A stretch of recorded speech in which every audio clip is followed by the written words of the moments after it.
지난주에 제가 말씀을 드렸습니다.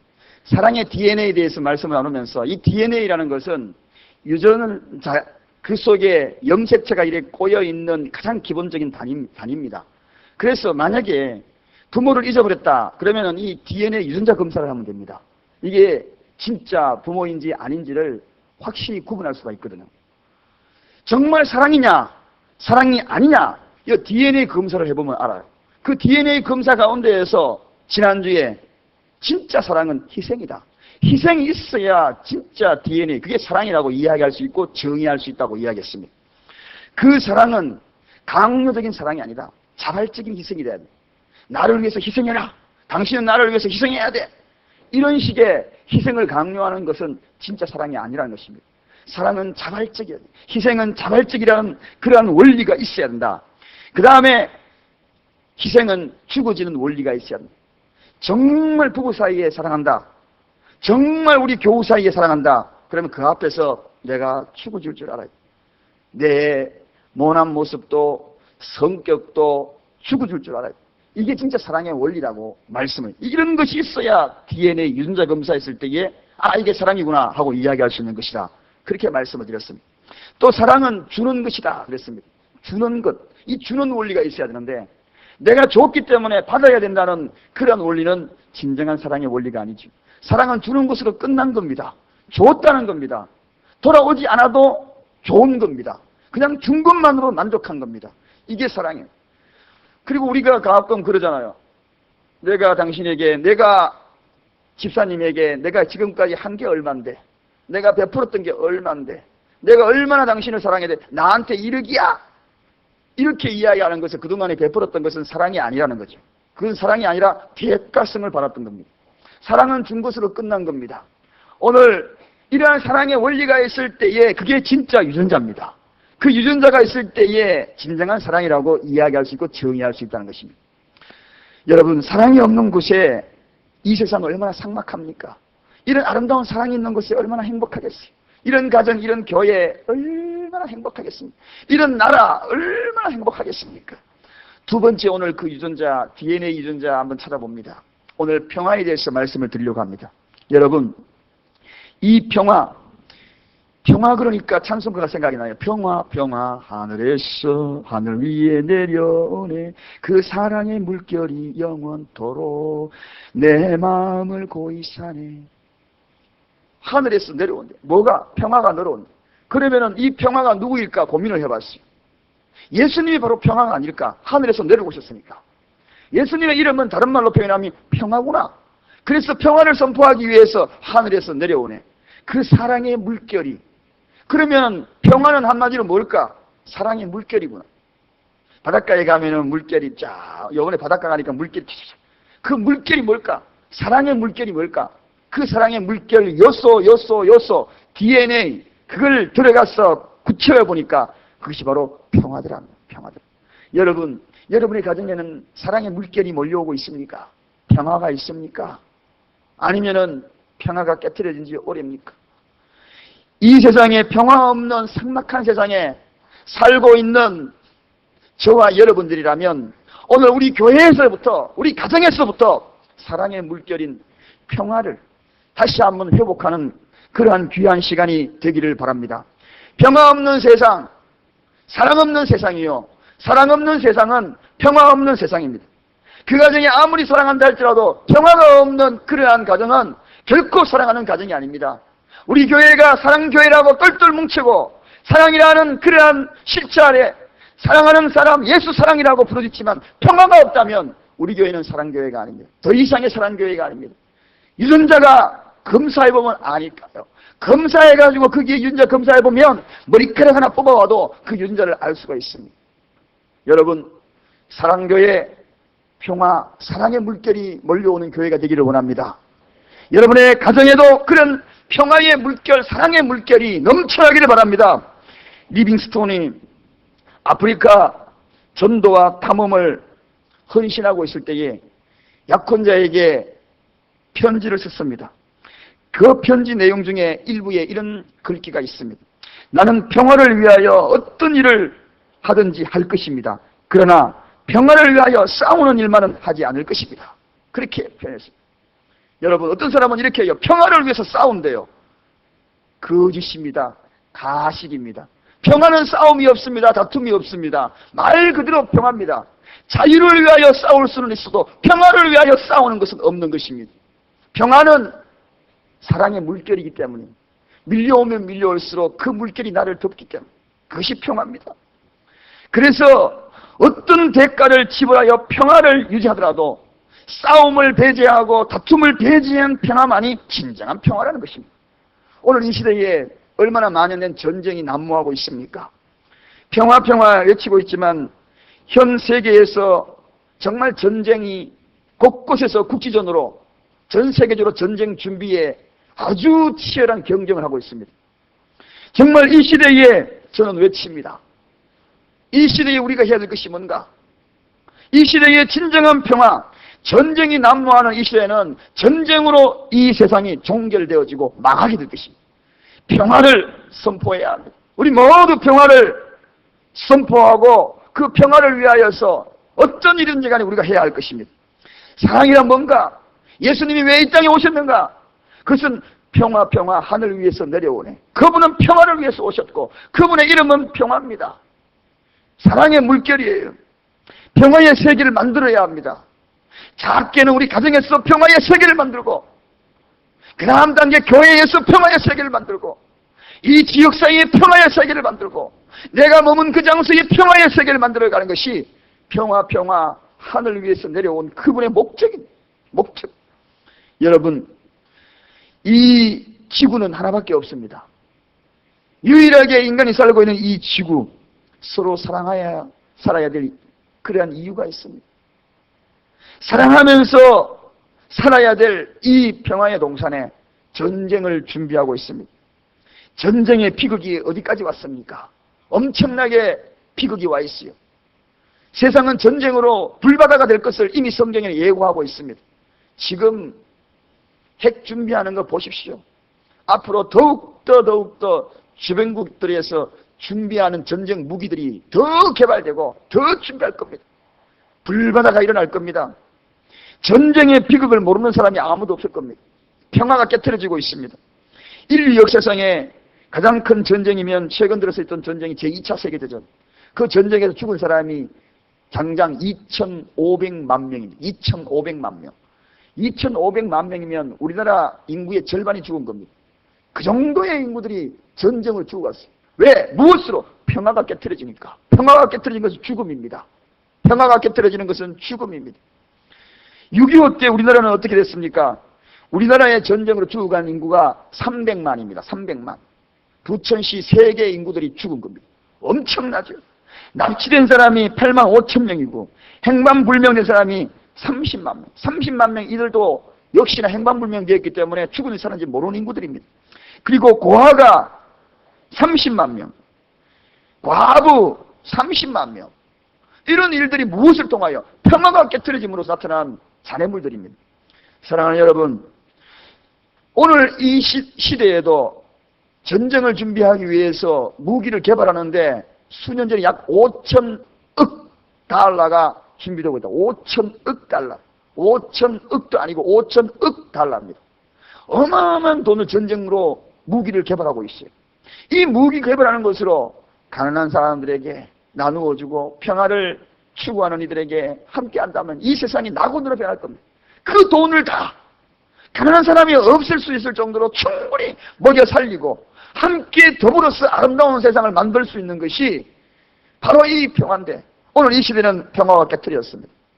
여러분, 우리가 이 시대를 바라보면서 깨트린 이 평화를 바라보면서 우리가 생각해야 될 것이 있습니다. 그건 뭔가? 우리만이라도 작게 이 평화의 요소들을 만들어가야 한다는 것이 중요합니다.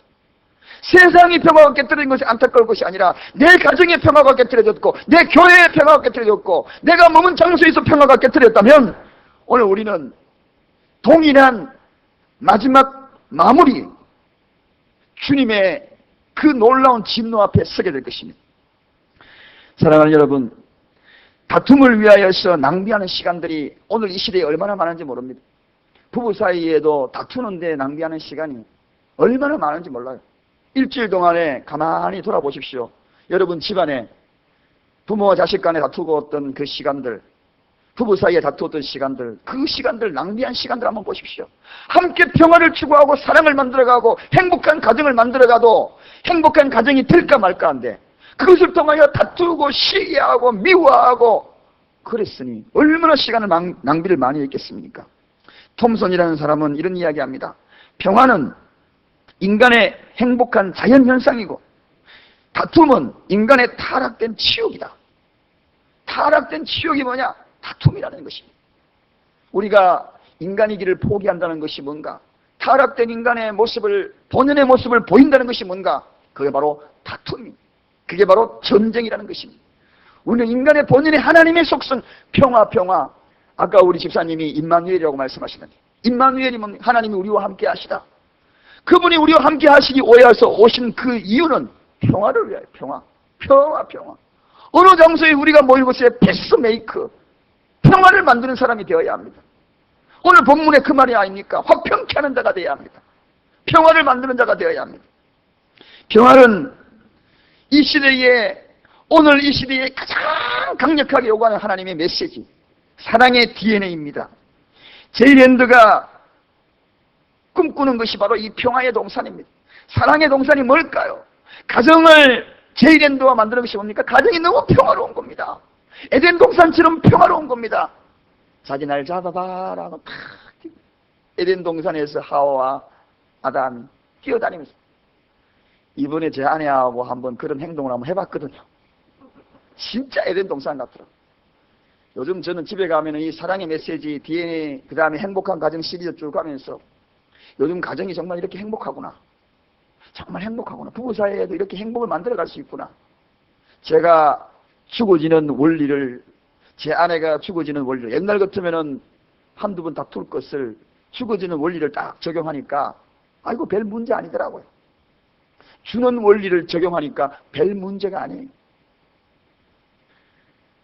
여러분, 오늘 이 시대의 이 평화, 주님이 요구하시는 이 평화, 하늘 위에서 내려온 그분의 평화가 물밀듯이 사랑의 물결을 타고 우리 가정으로 쫙 밀려오고, 우리 교회로 쫙 밀려오고, 우리 사랑교회 올 때마다 마음이 너무 평화를 누려.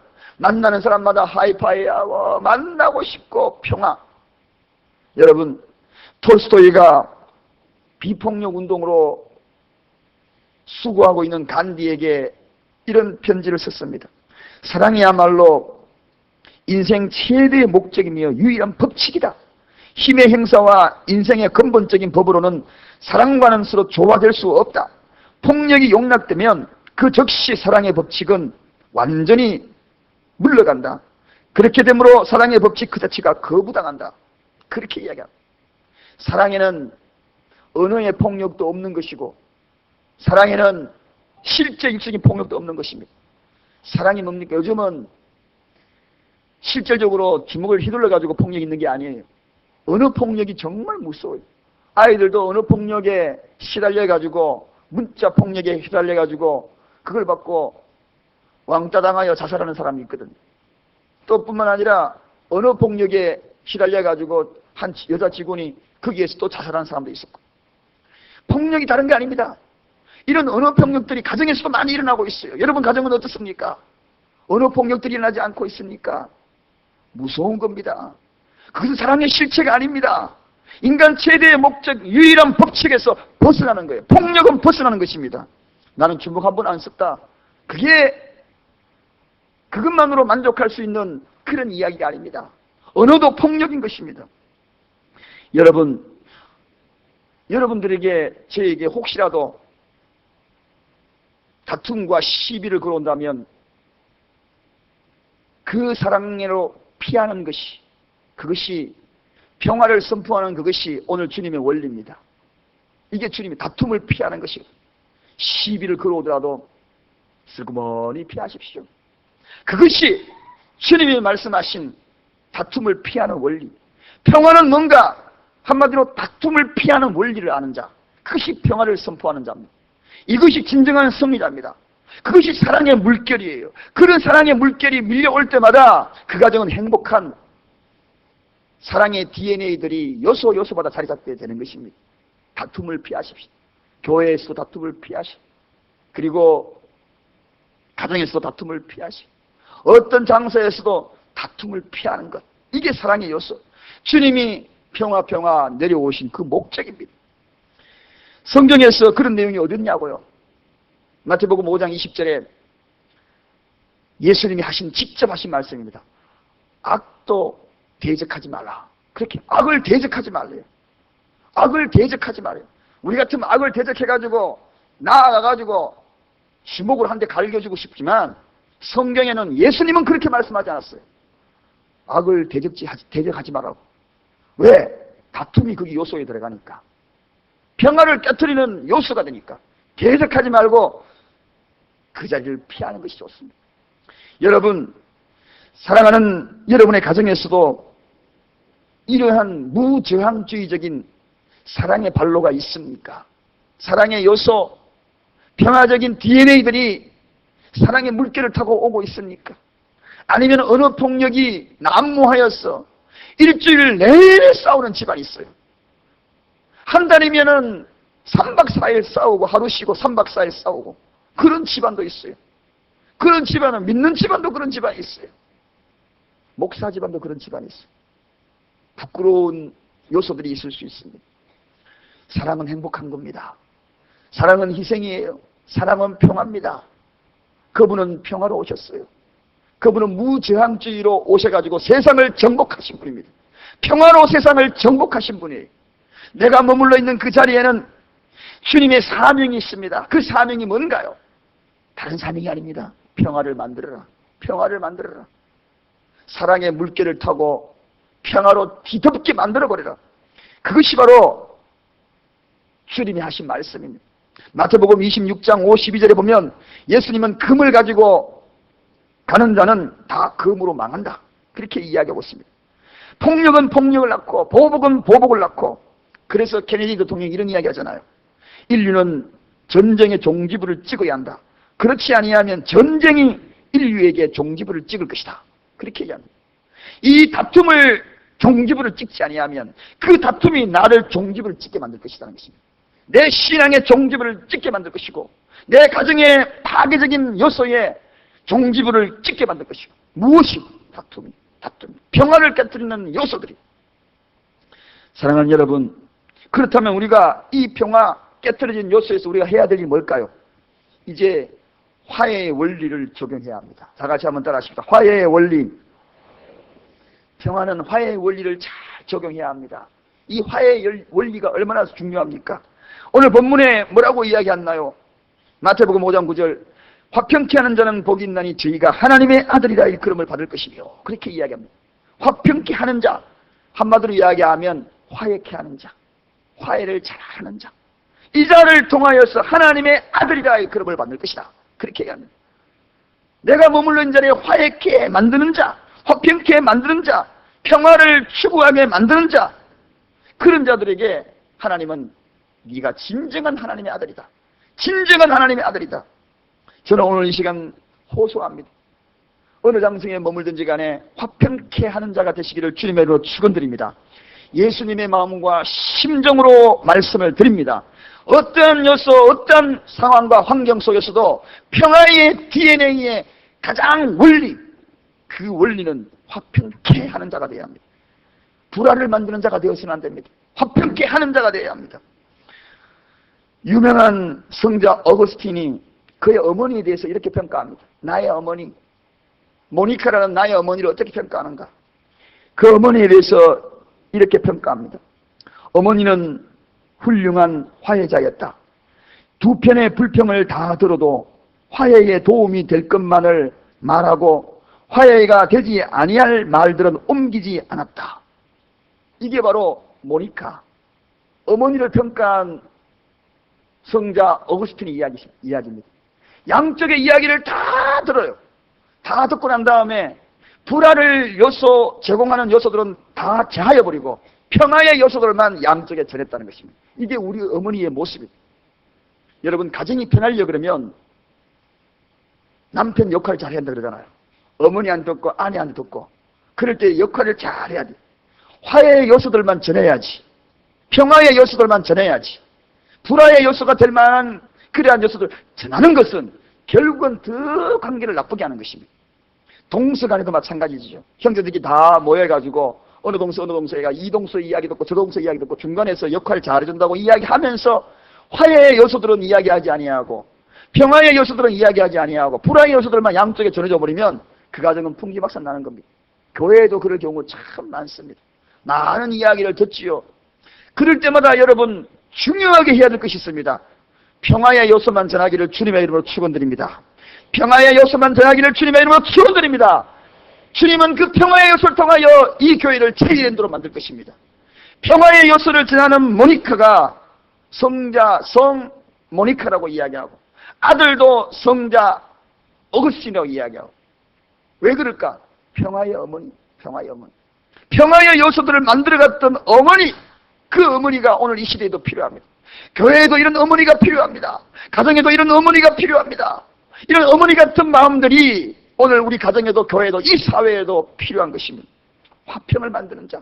하나님은 그들을 들어서 너는 내 아들이다. 너는 내 딸들이다. 가슴에 안아주면서 도닥거려주고 정말 가슴으로 품어주신다. 하나님과 인간 사이에 이 화해, 이곳에서부터 이런 화해가 제대로 되어 있는 사람들은 이 아름다운 화해를 선포합니다. 평화를 만듭니다. 구약 성경에 우리가 잘 알고 있는 대로 창세기 33장에 가보면 야곱과 에서의 이야기가 나옵니다. 이 야곱과 에서가 어떤 관계가 되어버립니까? 팥죽 한 그릇에 원수지간이 되어버리잖아요. 그래서 이 야곱이 도망자해가지고 20년 동안 나반 집에서 외삼촌 집에 머물러 있다가 이제 돌아옵니다. 돌아올 때 이 극적인 화해의 장면이 나옵니다. 저는 이 성경의 이 화해의 장면을 세상에서 가장 멋진 화해의 장면입니다. 이 정도의 화해의 장면을 연출하면 그 누구도 불화할 집안은 아무도 없구나. 불화할 관계성은 아무도 없구나 하는 것을 깨달았어요. 어떻게 화해를 합니까? 여러분, 먼저 이 야곱이 화해하기 전에, 형하고 화해하기 전에 어떻게 하죠? 야복강가에서 환도뼈가 부러지도록 하나님과 먼저 화해합니다. 진정한 화해가 일어나기 전에 환도뼈가 부러지면서까지 하나님과의 관계를 화해합니다. 회복을 하더라는 것입니다. 그리고 난 다음에 오늘 이 야곱과 에서의 감격적인 만남이 기록이 되고 있는데, 야곱이 저 멀리 강 건너편에 자기 형 에서가 서 있는 것을 바라봅니다. 20년 만에 지금 원수가 돌아오는 거예요. 장자꾼을 빼앗아버린 원수가 돌아오는 거예요. 그런데 오늘 이 형을 맞이하는 이 야곱의 자세가 어떻습니까? 그 강 건너편에서 형을 바라보면서 뛰어가가지고 가까이 가지 아니하고 성경에 보니까 7번 절을 했다고 해요. 7번. 형님. 한 번도 아니고 7번. 형님. 형님. 헤아려 주세요. 몇 번 했습니까? 형님. 형님. 형님. 크게 해주세요. 형님. 형님. 7번. 7번. 일어나가지고 7번 절했다. 여러분, 화해 장면에 7번 절했다는 대목을 보셨나요? 진정한 화해가 이렇게 하니 아닐 날리가 없죠. 에서가 그 대목을 멀리서 바라보니까 눈물을 쏟기 시작합니다. 눈물을 쏟아버렸어요. 잡아 죽이려고 추적했던 에서 아닙니까? 군대를 끌고 왔던 에서가 아닙니까? 그리고 난 다음에 또 그걸로 끝난 것이 아닙니다. 형을 뭐라고 부릅니까? 자기 자신을 형의 종이라고 표현합니다. 나는 형님의 종입니다. 당황합니다. 형님의 종입니다. 그리고 형을 뭐라고 표현합니까? 형님을 주라고 표현합니다. 주라고 표현. 사라가 아브라함을 주라고 표현했듯이 형을 주라고 표현해요. 그리고 또 형에게 선물을 주는 것이 뭡니까? 그 모든 재물들, 야곱의 재물들이 얼마나 많이 이끌고 옵니까? 그런데 이야기하는 것을 바라보면 형의 은혜를 입고 내가 이 재물을 얻었습니다. 그렇게 이야기합니다. 자기가 지금 모성살이 해가지고 다 얻은 거 아닙니까? 그런데 표현을 그렇게 해요. 그렇게 하면서 극적인 표현을 합니다. 극적인 어떻게 표현합니까? 내가 형의 얼굴을 배운 적 하나님의 얼굴을 배운 것 같습니다. 형님의 얼굴을 보니까 내가 하나님의 얼굴을 배운 것 같습니다. 아이고 형님하고 뛰어가니까 이 에서가 응급길에 그냥 그 이야기를 따라 갑자기 눈물이 여기에 눈물샘에 자극이 오더니만 그 다음에 콧구멍이 벌렁벌렁 하더니만 가슴이 뛰더니만 그만 눈물을 쏟고 성경에는 얼굴을 으깨고 펑펑 울었다고 엉엉 울었다고 그렇게 성경이 소개하고 있습니다. 20년을 원수지간이 이렇게 화해되는 것을 봅니다. 멋진 장면이지요. 사랑이 뭔가 화해의 원리가 있습니다. 사랑이 뭔가 멋진 화해의 원리가 있는 거예요.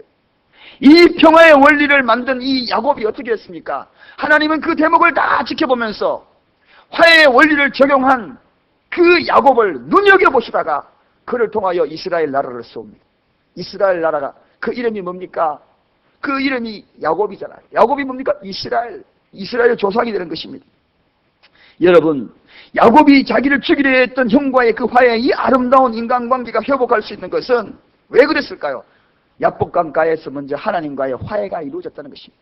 진정한 하나님의 화해가 이루어지면 인간과의 화해는 아무것도 문제가 될 것이 아무것도 없는 겁니다. 내가 하나님 앞에 용서받은 것이 엄청 크잖아요. 엄청 달란트로 비유하면 1만 달란트의 용서함을 받았잖아요. 화평케 하는 자, 그를 들어서 하나님은 사용하십니다. 그를 들어서 하나님은 내 아들이라 내 자녀라고 인정하시는 것입니다. 평화는 뭔가? 히브리 말로 평화를 샬롬이라고 이야기합니다. 이 샬롬이라는 이 뜻은 불안과 고난에서 해방받아서 자유를 얻고 최고의 선을 누린다, 그런 뜻이 바로 이 샬롬입니다. 말썽 없는 상태뿐만 아니라 불안과 그리고 고난, 이런 것에서 최고의 행복을 누린 것이, 이게 바로 샬롬, 평화입니다. 오늘 하나님이 우리에게 주시는 이 평화의 이 DNA는 인간에서 최고의 행복을 누리라는 것입니다. 가정에서도 최고의 평화를 누리라는 것입니다. 우리가 샬롬 찬양대가 있죠. 2부 찬양대. 찬양하면서 그 선율이 울려 퍼질 때마다 우리 모든 교회가 최고의 평화를 누리라는 것입니다. 최고의 행복을 누리라는 것입니다. 이 속에서 누릴 수 없는 최고의 선을 누리라는 것입니다. 링컨이 이런 이야기를 했습니다. 내가 죽은 후에 사람들에게 내게 대하여 말하기를 그는 언제나 잡초를 뽑고 화초를 심었다, 그 이야기만 들리기를 원한다, 그렇게 이야기했다. 잡초를 뽑고 화초를 심었다, 불화의 요소들을 빼어버리고 평화의 요소들을 심고 간다, 그런 이야기입니다. 우리 교회가 잡초를 뽑고 화초를 심는 아름다운 교회가 되기를 바랍니다. 여러분의 가정이 잡초를 뽑고 화초를 심는 그런 가정이 되기를 바랍니다. 평화를 심는 것, 그것은 사랑을 심는 것입니다. 그것은 주님을 모셔드리는 것입니다. 왜? 그분은 평화 하늘에서 내려오십니다. 그 가정에 평화가 넘치는 것은 주님이 예수 충만한 가정입니다. 평화가 넘치는 가정, 우리 교회가 평화가 넘치한다면 예수 충만한 그런 교회입니다. 틀림이 없습니다. 우리가 어떻게 해야 할까요? 우리가 이 평화를 만들어가야 되지 않겠습니까? 평화를 만들기 위해서 애써야 되지 않겠습니까? 원리를 적용해야 되지 않겠습니까? 다툼을 피하는 원리를 적용해야 되지 않겠습니까? 두 가지밖에 이야기하지 않겠어요. 화해를 적용하는 원리를 적용해야 되지 않겠습니까? 그런 곳에 진정한 평화가 넘쳐날 것입니다. 성 프란시스코 평화의 기도, 그 평화의 기도는 주여 나를 평화의 도구로 써주소서. 그가 원하던 것은 평화의 도구로 써달라고. 오늘 우리가 이 시간에 우리 다 함께 그런 기도 한번 드려보지 않겠습니까? 프란시스코의 그 기도가 나의 기도가 되기를 원합니다.